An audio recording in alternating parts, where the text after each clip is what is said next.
मित्रों, जिंदगी में खुद को कभी किसी इंसान का इतना आदी मत बनाना कि आपको जीवन ही मुश्किल लगने लगे। जय श्री कृष्ण मित्रों, फिर एक बार बहुत बहुत हार्दिक स्वागत है आप सभी का।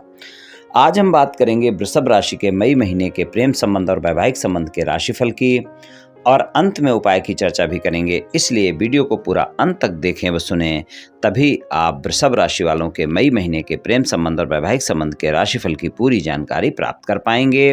ये राशिफल चंद्र राशि पर आधारित है, यानी मून साइन पर। जिन लोगों को अपनी राशि नहीं पता है वो लोग अपनी जन्म कुंडली में ये देख लें कि चंद्रमा उनकी किस राशि में है। जिस राशि में चंद्रमा है वही उनकी राशि है। जिनके पास जन्म कुंडली नहीं है वो अपने नाम के पहले अक्षर से अपनी नाम राशि जान सकते हैं और ये राशिफल अपनी नाम राशि से देख व सुन सकते हैं। तो चलिए मित्रों, शुरू करते हैं। जानते हैं कि वृषभ राशि वालों को मई के महीने में क्या परिणाम मिलेंगे। तो सबसे पहले प्रेम संबंधों की बात करेंगे। वृषभ राशि वालों के प्रेम संबंधों की बात करें तो पंचम भाव के स्वामी जो हैं वो बुध हैं, जो कि दूसरे भाव के स्वामी भी हैं, और पूरा महीना मेष राशि में आपके 12वें भाव में उनका गोचर रहेगा। और आपके राशि स्वामी शुक्र हैं, और जिनका गोचर बाणी के भाव में मिथुन राशि में ही मई के महीने में रहेगा। 2 मई से वो मिथुन राशि में आएंगे और 30 मई को कर्क में तीसरे भाव में जाएंगे। तो लगभग पूरा महीना वो यहीं पर रहेंगे। और चंद्रमा का गोचर सभी राशियों में रहेगा, वो मिश्रित परिणाम देते रहेंगे। चौथे भाव के स्वामी जो सूर्य हैं वो 15 मई से आपकी वृषभ राशि में ही गोचर करेंगे, और इससे पहले उनका गोचर मेष राशि में 12वें भाव में रहेगा।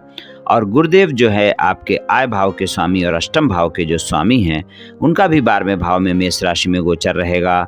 शनिदेव जो है आपके भाग्य भाव के स्वामी, आपके दसम भाव के स्वामी, दसम भाव में गोचर करेंगे कुंभ राशि में, और राहु मेष राशि में ही रहेंगे, केतु तुला राशि में रहेंगे। तो इस तरह की कुछ ग्रह गोचर स्थिति बन रही है वृषभ राशि वालों के लिए। अगर हम देखें प्रेम संबंधों के लिए, पूरा महीना रोमांटिक रहेगा, रोमांस से भरा रहेगा। अगर आपके पुराने प्रेम संबंध है, मुलाकातें होंगी, रोमांस होगा, लेकिन वाद विवाद भी होगा, इस बात का आप ध्यान रखकर चलें। अगर आपके नए प्रेम संबंध हैं तो वहाँ पर मधुरता ज़्यादा बनी रहेगी। अगर आपका प्रेमी प्रेमिका आपसे दूर रहता है, काफ़ी दूर रहता है, सिर्फ बातचीत होती है, मुलाकात नहीं होती है, तो आप देखेंगे कि मई का महीना प्रेम संबंधों में बहुत ही मधुरता दिखाएगा। आपका पूरा महीना बहुत ही प्रेम संबंधों में मजबूत रहेगा। लेकिन अगर मुलाकातें होती हैं तो रोमांस भी होगा, दूसरी तरफ वाद विवाद भी होंगे, इस बात का आप ध्यान रखकर चलें। और अगर नए प्रेम संबंध हैं तो वहाँ पर भी आप देखेंगे कि मई के महीने में आपका पूरा महीना रोमांटिक रहेगा, वहाँ पर थोड़े वाद विवाद भी कम ही होंगे। और अगर आपका साथी दूर रहता है तो जैसा मैंने बोला है कि वहाँ पर संबंधों में मधुरता ज़्यादा देखने को मिलेगी। अगर आप सिंगल हैं, किसी साथी की तलाश में हैं, किसी से मित्रता करना चाहते हैं, या फिर मित्रवत संबंधों को प्रेम संबंधों में बदलना चाहते हैं, मुलाकात करना चाहते हैं, डेट पर जाना चाहते हैं, अपने साथी को प्रस्ताव देना चाहते हैं, तो यहाँ पर अगर हम देखें तो जो मई का महीना है, यहाँ पर मई के महीने में 10 मई से 31 मई तक का ऐसा समय होगा जब आप अपने क्रोध पर नियंत्रण रखें और आप अपने साथी को प्रस्ताव दे सकते हैं। वहाँ पर आपको अच्छे परिणाम देखने को मिल सकते हैं। सप्तम भाव के स्वामी जो मंगल हैं उनका 10 मई से कर्क राशि में गोचर होगा, तीसरे भाव में होगा। वहाँ पर सप्तमें आपको अच्छे परिणाम दे सकते हैं। हालांकि कर्क राशि में गोचर होगा जहाँ पर मंगल नीच के होते हैं, लेकिन फिर भी वहाँ पर आप अगर अपने क्रोध पर नियंत्रण रख लेते हैं तो आप प्रस्ताव अगर देते हैं तो आपका प्रस्ताव स्वीकार किया जा सकता है। आपका साथी आपके प्रस्ताव को स्वीकार कर सकता है और आपके जीवन में प्रेमी प्रेमिका की तलाश पूरी हो सकती है। मंगल 12वें भाव के स्वामी भी हैं, तो वाणी पर संयम 10 मई तक तो ज़्यादा ही रखने की आवश्यकता रहेगी। और बाकी 12वें भाव में कई ग्रहों का गोचर आपके पूरे महीने को रोमांटिक बना रहा है, लेकिन आप ध्यान रखें कि वाद विवाद भी बढ़ा रहा है। भाग्य का साथ आपको मिलेगा, लेकिन आप ध्यान रखें कि प्रेम संबंधों में अगर आप ईमानदार रहेंगे तभी आपको भाग्य का साथ मिलेगा। भाग्य से आपके शनिदेव हैं। अगर आप प्रेम संबंधों में ईमानदार नहीं हैं, आपके प्रेम संबंध एक से ज़्यादा जगह हैं, तब आपको अच्छे परिणाम नहीं मिलने वाले हैं, क्योंकि आपके साथी को आपके प्रेम संबंधों के बारे में पता चल सकता है और वहाँ पर फिर आपके वाद विवाद हो सकते हैं। इस बात का आप ध्यान रखकर चलें।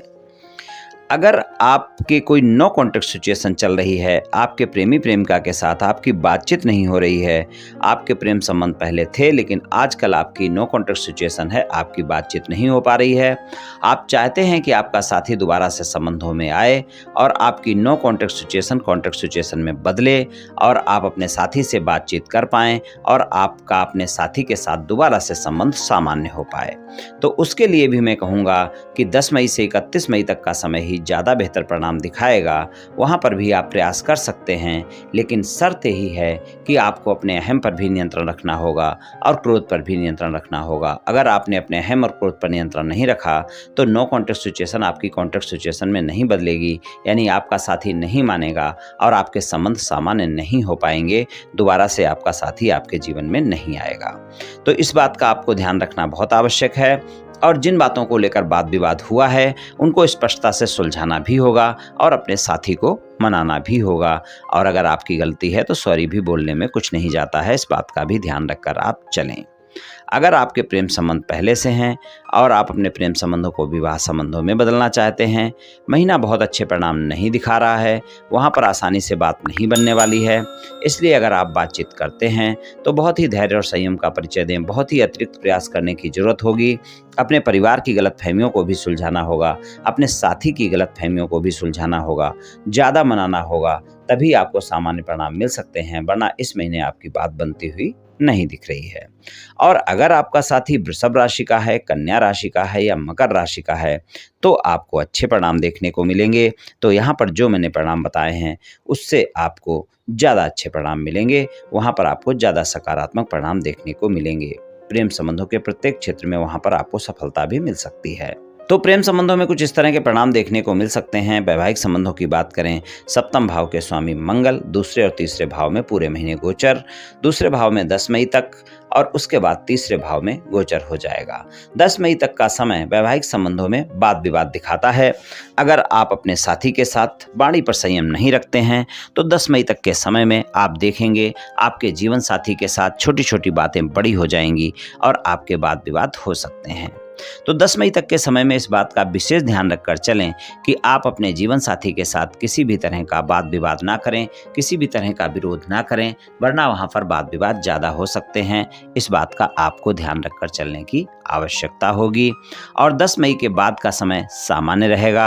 अगर आपके जीवन साथी के साथ कोई वाद विवाद चल रहा है और आप उसे समाप्त करना चाहते हैं तो 10 मई के बाद का वो समय होगा जब आप प्रयास करें, आपके वाद विवाद समाप्त हो सकते हैं और आपके वैवाहिक संबंध सामान्य हो सकते हैं। 10 मई से पहले किया गया प्रयास आपके संबंधों में और वाद विवाद बढ़ा सकता है। ससुराल पक्ष के लोगों के साथ भी वाणी पर संयम रखना आवश्यक होगा। खासकर 10 मई तक के समय में इस बात का विशेष ध्यान रखकर चलना होगा। और अगर आपके विवाह से अलग कोई संबंध हैं तो वो भी संबंध आपके साथी को इस महीने पता चल सकते हैं और वहाँ पर भी वाद विवाद देखने को मिल सकता है। इस बात का आप ध्यान रखकर चलें।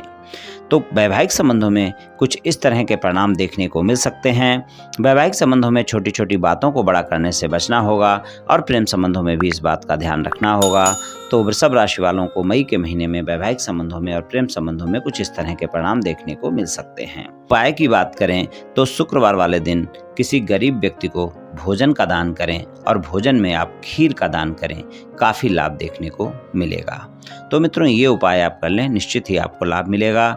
तो मित्रों आज मैंने आपसे वृषभ राशि वालों के प्रेम संबंध और वैवाहिक संबंध के मई के राशिफल के बारे में कुछ चर्चा की। ये राशिफल सामान्य राशिफल है, ये सभी जातकों पर पूर्ण रूप से प्रभावी होगा ऐसा संभव नहीं है, क्योंकि आपकी जन्म कुंडली पर भी बहुत कुछ निर्भर करता है। आप सभी स्वस्थ रहें, आयुष्मान रहें, धनवान रहें, ऐसी मेरी श्री कृष्ण भगवान से प्रार्थना है। जय श्री कृष्ण।